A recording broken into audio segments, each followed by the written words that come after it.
Jai Mata ki everyone.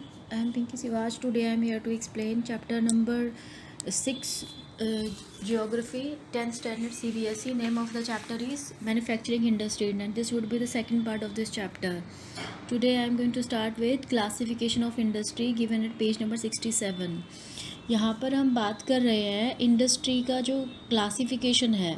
सबसे पहले हमने किया इंडस्ट्री की इम्पोर्टेंस क्या है, और फिर उसके बाद इंडस्ट्री की लोकेशन, आइडियल लोकेशन क्या होनी चाहिए, और उसके बाद अभी है क्लासिफिकेशन. हम किस तरीके से क्लासिफाई कर सकते हैं इंडस्ट्री को on the basis of list the various manufactured products. आप जिनमें जितने भी चीज़ें आप यूज़ करते हो, चाहे वो ट्रांजिस्टर है, बिजली का बल्ब है, फिर वेजिटेबल ऑयल है, सीमेंट है, ग्लासवेयर है, जितने भी आइटम्स यहाँ पर दी गई हैं आप उन सबको देख सकते हैं और हम फिर उनको क्लासीफाई कर सकते हैं the various industry based on a particular criteria. Then we would be able to understand their manufacturing better. हम उनको अलग अलग तरीके से क्लासीफाई कर सकते हैं और फिर उनको जो मैन्युफैक्चर करने की जो टेक्निक है उसको हम समझ सकते हैं. यहाँ पर on the basis of source, यहाँ पर हम रॉ मटेरियल के बेसिस पर कि अलग अलग चीज़ों में यूज़ होने वाला जो रॉ मटेरियल होता है उसके बेसिस पर हम क्लासीफाई करेंगे. सबसे पहला है on the basis of source of raw material use. उनके चीज़ों के अंदर यूज़ होने वाला जो रॉ मटेरियल होता है उसके आधार पर हम इनको क्लासीफाई कर सकते हैं. सबसे पहला एग्रो बेस्ड यानी कि कृषि आधारित. इसमें सूती वस्त्र हैं, ऊनी वस्त्र हैं, पटसन है, रेशम, और फिर रबड़ है, चीनी, चाय, कॉफ़ी या फिर वेजिटेबल ऑयल, ये सारी चीज़ें आती हैं. फिर है मिनरल बेस्ड. मिनरल बेस में है लोहा है, सीमेंट है, एल्यूमिनियम है, मशीन है, टूल्स हैं, और पेट्रोकेमिकल, पेट्रो रासायनिक ये उद्योग आ जाते हैं. फिर है on the basis of their main role, उनकी मुख्य भूमिका के आधार पर. इसी तरीके से सारा आपको क्लासीफाई करना है. सबसे पहला है बेसिक और की इंडस्ट्री, यानी कि जो मेन इंडस्ट्री होती है जिसके ऊपर सारी दूसरी इंडस्ट्री बेस्ड होती है, जिसमें लोहा इस्पात है. फिर कॉपर स्मेल्टिंग, जहाँ पर कॉपर को पिघला के दूसरी चीज़ों में कन्वर्ट किया जाता है. एल्यूमिनियम है, एल्यूमिनियम स्मेल्टिंग है, एल्यूमिनियम को पिघला के दूसरी चीज़ों में कन्वर्ट किया जाता है. फिर कंज्यूमर बेस्ड, जो उत्पादन सीधे कंज्यूमर तक भेजे जाते हैं, उनके लिए द्वारा इस्तेमाल होते हैं, जैसे चीनी है, फिर दंतमंजन है, और टूथपेस्ट है, पेपर है, स्विंग मशीन है, फैंस, ये सारी चीज़ें डायरेक्टली कंज्यूमर के लिए बनाई जाती हैं, डायरेक्टली कंज्यूमर यूज़ करते हैं. तो इस हिसाब से क्लासीफाई. फिर है on the basis of capital investment, पूंजी निवेश के आधार पर. A small scale industry is defined with reference to the maximum invest. एक छोटी जो लघु उद्योग जो होता है उसके अंदर कितने उसके अंदर इन्वेस्टमेंट की गई है उसके हिसाब से इसको बताया, इसका क्लासिफिकेशन किया जाता है कितना इसके अंदर इन्वेस्ट किया गया है. And this limit has change over a period of time. ये जो लिमिट है ये जैसे जैसे समय बदलता है ये चेंज होती है. ये limit at present the maximum investment allowed is ₹1 crore. यहाँ पर प्रेजेंट हाल में किसी भी उद्योग में यदि हमें 1 करोड़ रुपए से अधिक लगा रहे हैं तो उसको उसको कहेंगे हम at this limit has change over time. ये लिमिट हमेशा चेंज होती रहती है. और प्रेजेंट जो मैक्सिमम स्मॉल इंडस्ट्री जो है उसके अंदर कितना इन्वेस्टमेंट किया जाता है, और इस इन्वेस्टमेंट इज़ मोर, अगर इन्वेस्टमेंट 1 करोड़ से भी ज़्यादा किया गया है तो वो लार्ज स्केल इंडस्ट्री में कंसिडर किया जाएगा. फिर है on the basis of ownership के बेसिस पर, हम ये पहले भी कर चुके हैं. पब्लिक सेक्टर जो सीधे गवर्नमेंट की एजेंसी होती हैं, जैसे भेल है, सेल है, इनकी फुल फॉर्म आप कर सकते हो. फिर प्राइवेट सेक्टर है जिसमें सीधा डायरेक्टली जिसको ऑपरेट किया जाता है किन्हीं लोगों के द्वारा या किसी लोगों के ग्रुप के द्वारा. टिस्को है, बजाज ऑटो है, फिर डाबर इंडस्ट्रीज़ है जो कि टोटली प्राइवेट इंडस्ट्री हैं. फिर जॉइंट सेक्टर है जहाँ पर दोनों ही जो कुछ लोग मिलकर और सरकार उसको मिलकर चलाती है, जैसे ऑयल इंडिया लिमिटेड है, जॉइंटली जो own by public and private sector. फिर है कोऑपरेटिव सेक्टर. कोऑपरेटिव में कुछ जो चीज़ों को बनाने वाले प्रोड्यूसर होते हैं और जो रॉ मटेरियल के सप्लायर होते हैं वो दोनों मिलकर इसके मालिक कहलाते हैं. और ये सारी जो चीज़ें हैं इंडस्ट्री के लिए वो सभी मिलकर इकट्ठा करते हैं, जैसे कि शुगर इंडस्ट्री है महाराष्ट्र में, और इंडस्ट्री है केरला में जो नारियल की छाल होती है उससे रिलेटेड जो प्रोडक्ट बनाए जाते हैं वो रिलेटेड. फिर है based on bulk and weight of raw material and finish goods. फिर है कच्चे माल और उसके भार के आधार पर, जैसे कि heavy industry such as iron and steel, भारी उद्योग लोहा इस्पात। फिर हल्के लाइट इंडस्ट्री, जैसे कि जिसमें कम भार वाले कच्चे माल का प्रयोग करके हल्के माल को तैयार करा, जैसे कि सच एज इलेक्ट्रिकल इंडस्ट्री, विद्युतीय उद्योग में जैसे यूज़ किया जाता है। फिर उसके बाद एग्रो बेस्ड इंडस्ट्री। अब हम अलग अलग जितनी भी क्लासिफिकेशन हो गया, अब इनमें से जितनी भी जो भी मेन इंडस्ट्री है उनके बारे में हम पढ़ेंगे डिटेल में। सबसे पहला है एग्रो बेस्ड इंडस्ट्री। कौन सी होती हैं? कृषि आधारित। इसमें सूती वस्त्र है, फिर जूट है, सिल्क है, textile industry, sugar, edible oil जो खाने वाले तेल होता है, वनस्पति तेल, ये सारी इंडस्ट्री जो होती हैं वो एग्रीकल्चरल रॉ मटेरियल से प्राप्त होती हैं, कृषि उद्योग से प्राप्त होने वाले कच्चे माल पर आधारित है। सबसे पहला टेक्सटाइल इंडस्ट्री। टेक्सटाइल इंडस्ट्री जो है वो भारत में एक यूनिक पोजीशन उसकी है इंडियन इकोनॉमी में, क्योंकि ये बहुत ज़्यादा सिग्निफिकेंटली कंट्रीब्यूट करती है इंडस्ट्रियल टोटल प्रोडक्शन में। इसका बहुत ज़्यादा योगदान है, लगभग 14% इसका योगदान है, और ये लगभग 350 लाख लोगों को रोज़गार उत्पन्न करवाती है। उसके बाद कृषि के बाद ये दूसरा सबसे बड़ा उद्योग है। लगभग 24.6% जो विदेशी मुद्रा है उसको अर्जित करती है, और जो जीडीपी में है उसकी भागीदारी यहाँ पर 4% है। देश का अकेला उद्योग है जो कच्चे माल से अतिरिक्त मूल्य उत्पादक श्रृंखला में परिपूर्ण मतलब कि एक ऐसा उद्योग है जो टोटली इंडिपेंडेंट है, रॉ मटेरियल से लेकर तैयार माल तक। यहाँ पर सब कुछ इसी एक इंडस्ट्री के अंदर कंप्लीट वैल्यू जो चेन है वो यहाँ पर इस एडिड वैल्यू प्रोडक्ट्स में यूज़ हो जाती है। फिर है इसमें आएगा cotton textile industry. Cotton textile industry में इन एंशंट इंडिया, पुराने समय में कॉटन टेक्सटाइल जो थी वर produce with hand spinning and handloom weaving.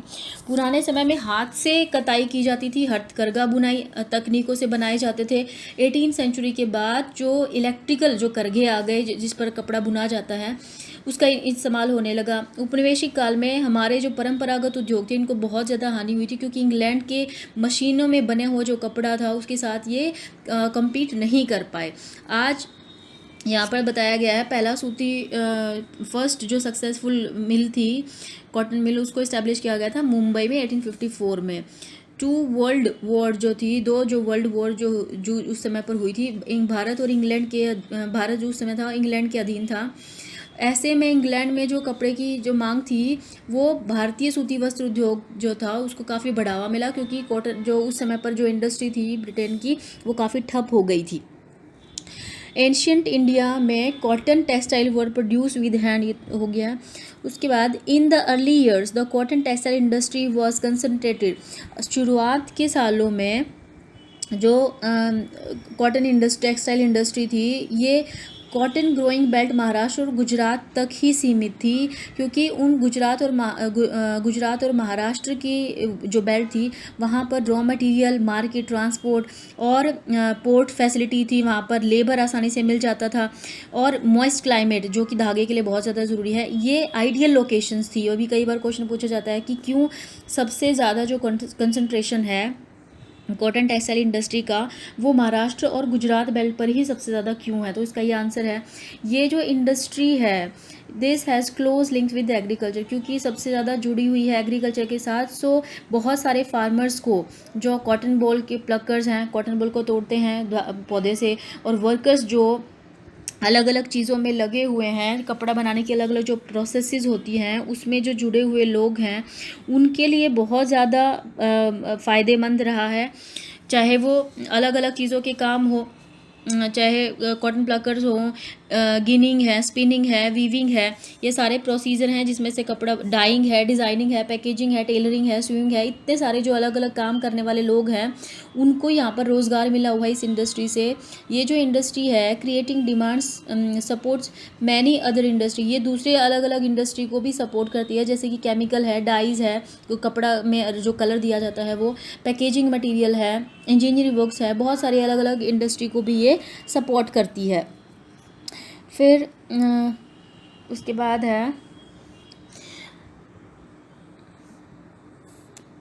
while spinning continues to be centralized in Maharashtra, हालांकि जो स्पिनिंग है जो शुरुआत में वो महाराष्ट्र और गुजरात और तमिलनाडु में हुआ करती थी। तो weaving is highly decentralised to provide scope for incorporating traditional skill and designing of weaving in cotton zari silk embroidery etcetera. हालांकि जो स्पिनिंग है वो कंटिन्यू की गई थी, वो शुरुआत में सबसे ज़्यादा महाराष्ट्र और गुजरात और तमिलनाडु में ही होती थी, जबकि स्पिनिंग मतलब धागा बनाना, वीविंग मतलब धागे को बुनना। तो ये जो बुनाई का काम था ये सबसे ज़्यादा अच्छा कहाँ पर होता है, इसकी जो डिज़ाइनिंग है कॉटन की, सिल्क की, जरी की, एम्ब्रॉयडरी की, ये सबसे ज़्यादा कहाँ पर हुआ करती थी, incorporating silk design weaving. Spinning जो थी वो महाराष्ट्र, गुजरात और तमिलनाडु में। वीविंग डिसेंट्रलाइज, वीविंग जो है वो अलग अलग जगह पर हुआ करती थी, वो डिपेंड करता है जो वहाँ की ट्रेडिशनल स्किल हैं, चाहे कॉटन के वीविंग की बात हो, सिल्क की, जरी की, एम्ब्रॉयडरी को। India has world class production in spinning, Bharat में सबसे अच्छे तरीके का जो स्पिनिंग है वो बनाया हुआ धागा बनाया जाता है। लेकिन जो weaving supplies low quality, weaving supplies low quality of fabric as it cannot use much of high quality. लेकिन जो वीविंग है, जो धागे को बुना जाता है, वो उसके अंदर यदि हम लो क्वालिटी का धागा हम देंगे तो इतना अच्छा कपड़ा नहीं बन पाएगा, क्योंकि हम सबसे अच्छे वाले क्वालिटी का जो धागा है उसको हम देश के बाहर भेजते हैं। तो high quality yarn produce in the country. Weaving is done by handloom, powerloom and in mills. Weaving जो है उसको हाथकरघों पर बनाया जाता है, फिर मिलों में बनाया जाता है, और इलेक्ट्रिक जो लूम होते हैं जिनके ऊपर धागा बनने का काम होता है उन पे अलग अलग तरीके से किया जाता है। हाथ से the handspun khadi provide large scale employment to weavers. हाथ से बुनी हुई जो खादी कुटीर उद्योग है वो बहुत सारे बुनकरों को बड़े पैमाने पर रोज़गार प्रदान करता है।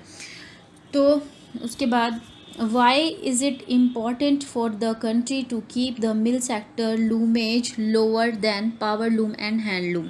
हमारे देश में विद्युत जो मतलब इलेक्ट्रिक से चलने वाले जो करगे हैं और हथकरघे द्वारा जो बनाया गया लूमेज की अपेक्षा कारखानों द्वारा निर्मित लूमेज को कम रखना क्यों ज़रूरी है, क्यों महत्वपूर्ण है।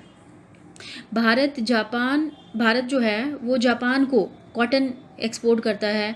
इंडिया में जो बने हुए जो सूती कपड़े हैं वो दूसरे देशों के जो है अन्य आयातक देश, यूएसए है, अमेरिका, इंग्लैंड, रूस, फ्रांस, यूरोपियन देश और नेपाल, सिंगापुर, श्रीलंका और अफ्रीका के देश हैं।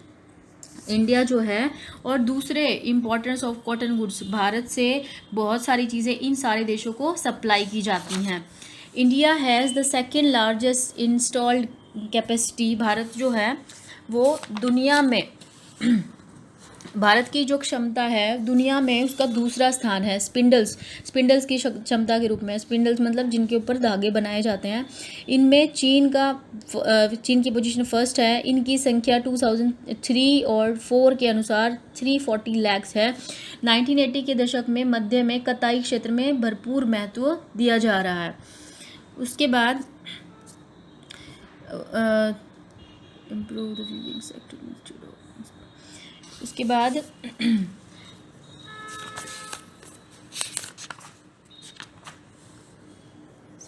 We have large share in the world trade of cotton yarn.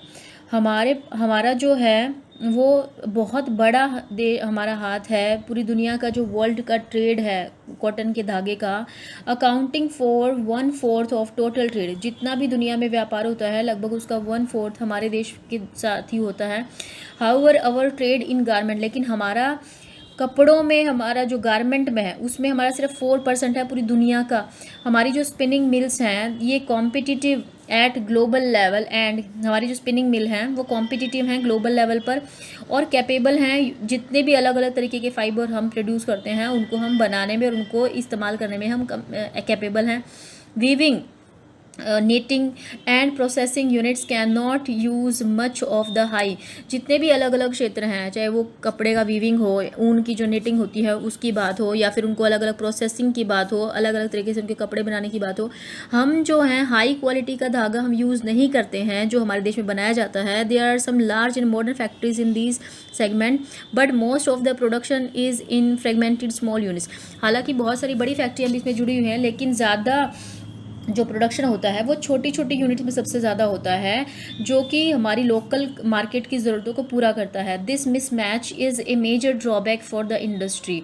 ये जो मिसमैच है, हालांकि हम कैपेबल हैं, अच्छे से अच्छा धागा हम इस बनाते हैं अपने देश में, लेकिन बाहर हमारा जो रेडीमेड जो कपड़े का व्यापार है वो हम इतना ज़्यादा नहीं कर पा रहे हैं।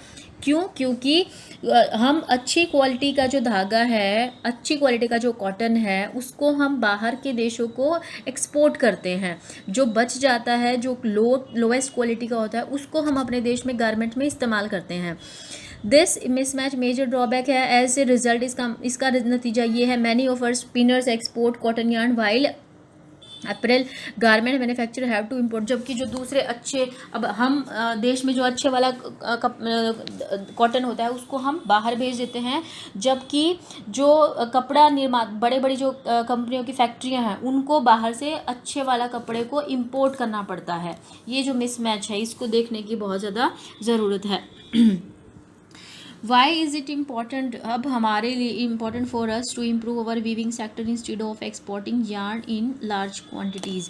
अब हमारे लिए अधिक मात्रा में धागे का निर्यात की अपेक्षा अपने बुनाई क्षेत्र को सुधारना क्यों आवश्यक है? although we have made significant increase in production of good quality long staple cotton, हालांकि हमने लंबे रेशे वाली कपास का जो प्रोडक्शन है उसमें बहुत अच्छी इम्पोर्टेंट इंक्रीज हुआ है। उसमें 2004 और 5 में लगभग यहाँ पर बताया गया है कितनी कॉटन बॉल्स हमने बनाई थी, मतलब प्रोडक्शन हुआ था। स्टेपल कॉटन जो है वो 356 lakh bales of 170 kgs each during 2011 and 12 का यहाँ पर डाटा दिया गया है। तो the need to import is still, लेकिन अभी भी इतना ज़्यादा प्रोडक्शन होने के बाद कॉटन बॉल्स का अभी भी इसकी ज़रूरत है कि बाहर से इसको मंगवाए जाने की अभी भी ज़रूरत है। पावर सप्लाई जो है इरेक्टिव पावर सप्लाई जो है वो भी सही नहीं है। यहाँ पर हम बात कर रहे हैं जो हमारी कॉटन और टेक्सटाइल इंडस्ट्री है उसकी जो ड्रॉबैक्स हैं, उसके जो चैलेंजेस हैं, उनके बारे में हम बात कर रहे हैं। तो क्या है कि अभी भी हम अच्छी क्वालिटी का तो एक्सपोर्ट कर देते हैं, फिर हमें बाहर से हमको इंपोर्ट करना पड़ता है, चाहे वो कॉटन हो चाहे धागा हो, उसको हमको इंपोर्ट करना पड़ता है। उसके बाद जो सप्लाई है इलेक्ट्रिसिटी की वो भी सही नहीं है। मशीनें जो है उनको ऑपरेट करने की ज़रूरत है। वीविंग और प्रोसेसिंग सेक्टर जो हैं पर्टिकुलरली उनको उनमें जो मशीनरी इंस्टॉल की गई हैं उनको मशीनें पुरानी हो गई हैं, उनको अपग्रेड करने की ज़रूरत है। दूसरी other problems are the low input of labour and still competition with synthetic fibre industry. दूसरी कुछ कि कम श्रमिक जो लेबर जो है वो उसमें पैसा ज़्यादा लगता है लेकिन उसमें से प्रोडक्शन कम निकलता है। दूसरा हमारी जो कॉम्पिटिटिवनेस है किसके साथ, जो सिंथेटिक फाइबर नाइलॉन वगैरह, तो ये सिंथेटिक फाइबर हैं, इनके साथ जो कॉम्पिटिटिवनेस है वो भी एक बड़ा चैलेंज है। नेक्स्ट है jute textile. India is the largest producer of raw jute goods stands eight second. Bharat जो है वो सबसे बड़ा प्रोड्यूसर है कच्चे पटसन का, रॉ जूट का और जूट से बनी हुई चीज़ों का, और सेकंड प्लेस आता है पूरी दुनिया में इसका बांग्लादेश के बाद। जितने भी इसकी मिल्स हैं वो ज़्यादातर वेस्ट बंगाल में लोकेटेड हैं। सबसे ज़्यादा है हुगली नदी के किनारों पर एक नैरो बेल्ट पर। यहाँ पर बताया गया है फर्स्ट जूट मिल जो थी उसको सेटअप किया गया था कोलकाता में 1855 में रिश्रा में। जब पार्टीशन हो गया था 1947 के बाद, तो the jute mill remained in India. तो भारत में जो जूट मिल रही थी, but 3/4 of the jute producing area went, लेकिन जो 3/4 एरिया थे वो बांग्लादेश कि उसमें आ गए थे क्योंकि वो ईस्ट पाकिस्तान हुआ करता था उस समय पर। तो ज़्यादातर जो हमारी जूट मिल थी वो पाकिस्तान में चली गई थी पार्टीशन के बाद। Factor responsible for their location in the Hooghly basin are. अब आपको सबसे ज़्यादा चीज़ों पे ध्यान यही देना है कि जिस भी इंडस्ट्री के बारे में आपसे क्वेश्चन पूछा जाता है वो इंडस्ट्री कहाँ पर लोकेटेड है, वो जीडीपी में कितना % शेयर देती है, जिस जगह पर वो आइडियलाइज या लोकलाइज्ड है सबसे ज़्यादा वहाँ पर वो क्यों है ऐसा। तो यहाँ पर अगर पूछा जाए कि हुगली नदी के किनारों पर ही सबसे ज़्यादा जूट मिल्स क्यों हैं, तो उसके लिए यहाँ पर फैक्टर बताए गए हैं। जूट प्रोडक्शन एरियाज इनएक्सपेंसिव, क्योंकि सबसे ज़्यादा जूट प्रोड्यूसिंग एरिया ही हुगली बेसिन में आते हैं। और पानी की जो ट्रांसपोर्टेशन है, पानी जो वहाँ पर नदी है उसके द्वारा ट्रांसपोर्ट करके सामान को यहाँ वहाँ भेजा आराम से जा सकता है कम पैसे में। और इसके साथ साथ एक अच्छा नेटवर्क वहाँ पर देखने को मिलता है, रेलवे का, रोडवे का, वाटरवेज का, जिसकी वजह से रॉ मटेरियल को मिलों तक आसानी से भेजा जा सकता है। और इस प्रोसेसिंग के लिए जूट से अलग अलग चीज़ों को जो बनाया जाता है वहाँ पर ज़्यादा पानी चाहिए, तो आसानी से मिल जाता है इसको पानी। और चीप लेबर इनको वेस्ट बंगाल से मिल जाता है। और बिहार, उड़ीसा, उत्तर प्रदेश, कोलकाता बड़े लार्ज अर्बन एरिया है वहाँ पर, जिसकी वजह से बैंकिंग, इंश्योरेंस, पोर्ट फैसिलिटीज़, ताकि जूट की चीज़ों को आसानी से बाहर भेजा जा सके, जिसकी वजह से ये सबसे ज़्यादा यहाँ पर लोकलाइज्ड हैं। फैक्टर उसके बाद चैलेंजेस इन 2010 एंड 11, 2010 और 11 में 2010 और 11 में जूट इंडस्ट्री जो था वो सपोर्ट करती थी 3.7 lakh workers directly and other 40 lakh small and marginal farmers who were engage in cultivation of jute. यहाँ पर बताया गया है कि 40 लाख जो छोटे किसान थे वो इसके ऊपर डिपेंडेंट थे, जो जूट की कल्टीवेशन करते थे। Many more people were associated, और बहुत सारे जो लोग थे दूसरी अलग तरीके से इसके साथ जुड़े हुए थे। अब चैलेंजेस क्या हैं ये इंडस्ट्री के? चैलेंजेस ये हैं सबसे ज़्यादा कि इंटरनेशनल जो मार्केट है उसमें सबसे ज़्यादा इसको कॉम्पिटिटिवनेस, स्टिफ कंपटीशन को सामना करना पड़ता है। सिंथेटिक सब्स्टिट्यूट, अब जूट के साथ जो दूसरे सब्स्टिट्यूट्स हैं वो आ गए हैं सामने। कॉम्पिटिटर जैसे कि बांग्लादेश है, ब्राज़ील है, फिलीपींस है, इजिप्ट है, थाईलैंड है, इनके साथ इसको कम्पीट करना पड़ता है। However the internal demand has been on the increase due to government policy of mandatory use of jute packaging. हालांकि गवर्नमेंट ने जो पॉलिसी चलाई है कि ज़्यादा से ज़्यादा जूट पैकेजिंग को एम्फेसाइज किया जाए, जिसकी वजह से इसको बूस्टअप मिला है घरेलू मार्केट में।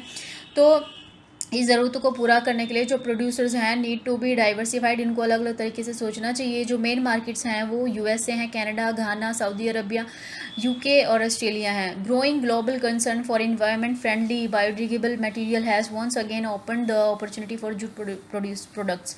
और जो बढ़ती हुई ग्लोबल लेवल पर जो कंसर्न है उसकी वजह से जो इन्वायरमेंट फ्रेंडली जो चीज़ें हैं, प्लास्टिक को बैन कर दिया जा रहा है और बायोडिग्रेडेबल मटेरियल के ऊपर फोकस किया जा रहा है, जिसकी वजह से जूट इंडस्ट्री के लिए और भी ज़्यादा अपॉर्चुनिटी सामने आ रही हैं। फिर है sugar industry. India stand second as world producer of sugar.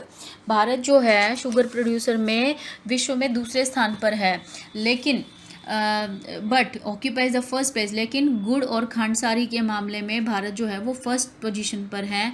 The raw material use, इस इंडस्ट्री में जो रॉ मटेरियल यूज़ होता है यानी कि गन्ना जो यूज़ होता है वो भारी होता है। इसको ढुलाई में जो सुक्रोज की मात्रा होती है गन्ने में, ढुलाई मतलब इसको भेजा जाता है जब खेत में से जब इसकी गन्ने को हार्वेस्ट किया जाएगा फिर उस गन्ने को मिल तक भेजा जाएगा, तो उस सारी प्रोसीजर में जो गन्ने के अंदर जो जूस होता है उसको सुक्रोज उसकी मात्रा घट जाती है। चीनी उद्योग की जो आइडियलाइज लोकेशन वो क्या होनी चाहिए? 2000 द मिल्स आर लोकेटेड, जो सबसे ज़्यादा जो मिल हैं वो यूपी, बिहार, महाराष्ट्र, कर्नाटका, तमिलनाडु, आंध्र प्रदेश, गुजरात, पंजाब, हरियाणा, एमपी, ये सारी जगह पर सबसे ज़्यादा हैं। 60% जो मिल्स हैं वो सिर्फ उत्तर प्रदेश और बिहार में ही हैं। ये जो इंडस्ट्री है ये सीजनल है नेचर में, क्योंकि एक साल में एक ही बार हार्वेस्टिंग होती है इसकी, और जब गन्ना ताज़ा रहेगा उसी समय पर उसमें से चीनी या दूसरी चीज़ें बनाई जाएंगी। इसीलिए इट इज़ आइडली, इसीलिए इसको कोऑपरेटिव सेक्टर में कंसीडर किया जाता है, क्योंकि रॉ मटेरियल सप्लाई करने वाले और जो चीनी और दूसरी चीज़ें इससे बनाते हैं वो मिलकर इसको इंडस्ट्री को चलाते हैं, इसीलिए कोऑपरेटिव।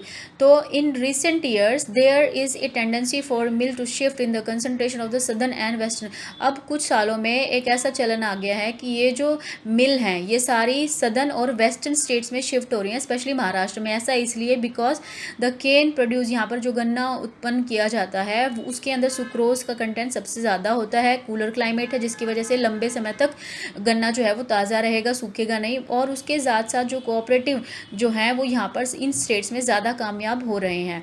मेजर चैलेंजेस क्या हैं इसमें? इंक्लूड सीजनल, एक तो सीजनल है ये इंडस्ट्री, भाई एक ही सीज़न में चलेगी, उसके बाद जो मशीनरी होगी, जो इंडस्ट्री होगी वो बंद हो जाती है। ओल्ड और पुरानी और इनएफिशिएंट मेथड हैं प्रोडक्शन के।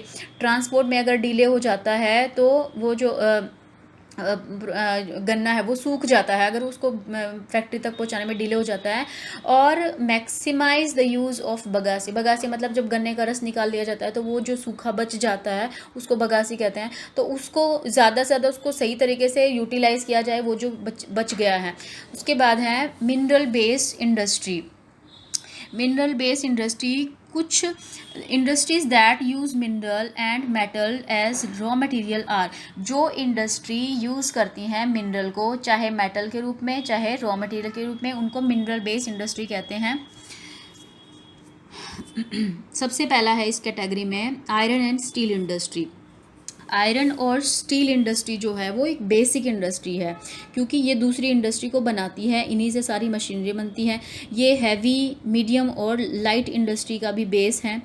Depend on it for their machinery, क्योंकि ये सारी जितनी भी दूसरी इंडस्ट्री हैं ये सारी अपनी मशीनरी के लिए इसी इंडस्ट्री के ऊपर बेस हैं। Steel is needed to manufacture a variety of engineering, steel जो है उसको दूसरी इंजीनियरिंग चीज़ें बनाने के लिए और कंस्ट्रक्शन मटेरियल के लिए, डिफेंस के लिए, medical, telephonic, scientific equipment and variety of consumer good, जितनी भी चीज़ें हैं वो सारी चीज़ों के लिए हमको आयरन और स्टील इंडस्ट्री के ऊपर डिपेंडेंट रहना पड़ता है। Production and consumption of steel is often regarded as the index, किसी भी देश में जितना प्रोडक्शन होता है और जितना कंजम्पशन होता है स्टील का, उसको उस देश की डेवलपमेंट का इंडेक्स भी माना जाता है। आयरन और स्टील एक हैवी इंडस्ट्री है क्योंकि ये जो रॉ मटेरियल है वो और उसके जो फिनिश गुड हैं वो अपने आप में हैवी है, बल्कि है और हैवी ट्रांसपोर्टेशन कॉस्ट उनमें लगती है। आयरन ओर है, कोकिंग कोल है, लाइमस्टोन है, ये सारी चीज़ें चाहिए इसको बनाने के लिए और उनका रेशो यहाँ पर दिया गया है 4:1। सम क्वांटिटीज़ इसमें और भी क्या चाहिए, मैंगनीज भी इसमें कुछ % चाहिए ये ताकि स्टील को मजबूत बनाया जा सके। अब इस हिसाब से हमको आइडियलाइज लोकेशन इसकी कहाँ होनी चाहिए, क्योंकि लोहा जो है उसका रॉ मटेरियल जब लाया जाएगा या मशीनें जब तैयार हो जाएंगी उससे वो भी इतनी भारी होंगी। तो remember that finish products also need an efficient, तो जो मैं वही बोल रही हूँ कि जो तैयार चीज़ें हो जाएंगी उनको भी ट्रांसपोर्टेशन करने के लिए अगर मार्केट और कंज्यूमर तक भेजना है तो इतनी भारी मशीनरी को जो इस इंडस्ट्री में तैयार होती हैं उनको भेजने के लिए भी कितना ज़्यादा ट्रांसपोर्टेशन का खर्चा आता है। 2011 with 106.5 million ton of crude steel production, India rank, इतना प्रोडक्शन करने के बाद भारत जो था वो जो क्रूड स्टील प्रोड्यूसर्स के मामले में सेकंड रैंक पर आता था। It is the largest producer of sponge, ये लोहे के प्रकार हैं, अलग अलग तरीक़ा के जो लोहा है उसके प्रकार हैं। भारत जो है जो कच्चा लोहा है उसके कच्चा लोहा के जो प्रोड्यूसर हैं उसमें यहाँ पर कितने रैंक पर आता है, सेकंड रैंक पर दिया गया है 2018 का डाटा के मुताबिक। और जो सेकंड रैंक में जो क्रूड ऑयल मतलब कच्चे लोहे के प्रोडक्शन में सेकंड रैंक पर आता है और सबसे बड़ा प्रोड्यूसर माना जाता है स्पॉन्ज आयरन, जो दूसरा स्पंज आयरन जो होता है उसके उत्पादक में। इस्पात का इतना अच्छा प्रोडक्शन होने के बावजूद भी इन 2018 per capita consumption of steel, मतलब प्रति व्यक्ति कितना स्टील कंजम्पशन करते हैं उसके हिसाब से भारत में 70.9 kg पर एनम, मतलब एक व्यक्ति इतना लोहा इस्तेमाल करता है। तो द वर्ल्ड, जबकि पूरी दुनिया में जो इसकी एवरेज है वर्ल्ड में वो 224.5 kg पर पर्सन पर एनम होनी चाहिए। उसके कहने का मतलब ये है कि भारत इतना ज़्यादा प्रोडक्शन करने के बावजूद भी पर कैपिटा कंजम्पशन के मामले में लोहे में भारत जो है वो बहुत ज़्यादा पीछे है। उसके बाद है ऐसा क्यों है, क्योंकि ऐसा इसलिए है क्योंकि हम बहुत ज़्यादा जो अच्छी क्वालिटी का जो लोहा है उसको हम एक्सपोर्ट कर देते हैं, जिसकी वजह से जो यहाँ बच जाता है वो लोएस्ट क्वालिटी का होता है और ज़्यादा से ज़्यादा जो अलग अलग इंडस्ट्री में यूज़ हो जाता है। मिनी जो स्टील प्लांट हैं ये बहुत छोटे संयंत्र हैं जिनमें जो इलेक्ट्रिक फर्नेस, जो इलेक्ट्रिक भट्ठी होती है जिसमें इसको पिघलाया जाता है, और यूज स्टील स्क्रैप। ये क्या है? स्टील स्क्रैप का मतलब क्या होता है? जो रद्दी वाला लोहा होता है उसका इस्तेमाल करते हैं। स्पंज आयरन का इस्तेमाल करते हैं। इनमें जो री रोलर्स होते हैं जिनमें इस्पात बड़ी बड़ी और जो बड़ी बड़ी सिल्लियाँ होती हैं लोहे की, इस्पात की, उनका इस्तेमाल किया जाता है। ये हल्के स्टील या निर्धारित अनुपात में दे प्रोड्यूस माइल्ड, हल्के वाले और एलोय स्टील का इस्तेमाल करते हैं। गिवन स्पेसिफिकेशन मतलब जो दिया गया है उसके हिसाब से जो चीज़ें बनाई जाती हैं उनका इस्तेमाल करते हैं। यहाँ पर process of manufacture of steel भी दिया गया है। Transport of raw material to plant, उसके बाद आयरन को स्मेल्टिंग किया जाता है, उसके बाद मोल्टन मटेरियल को पोर किया जाता है अलग अलग मोल्ड्स में जिस तरीके का बनाना है। फिर उसके बाद है स्टील मेकिंग और उसके बाद में है लास्ट में शेपिंग द मेटल। यहाँ पर आयरन और स्टील प्लांट आपको दिए गए हैं। जो सबसे इम्पोर्टेंट है दुर्गापुर दिया गया है, बोकारो है, जमशेदपुर है, रूरकेला है और भिलाई है छत्तीसगढ़ में। ये एक ही जगह पर सबसे ज़्यादा कंसंट्रेशन है। फिर विशाखापट्टनम है, सबसे ज़्यादा कंसंट्रेशन इस पूरी बेल्ट में ही है, छोटा नागपुर वाली बेल्ट में ही है सबसे ज़्यादा। वेस्ट बंगाल में है, फिर छत्तीसगढ़ में है, उड़ीसा में है। यही एक बेल्ट है। तो ये आपको सारे मैप वर्क भी करना है। That's it in this video.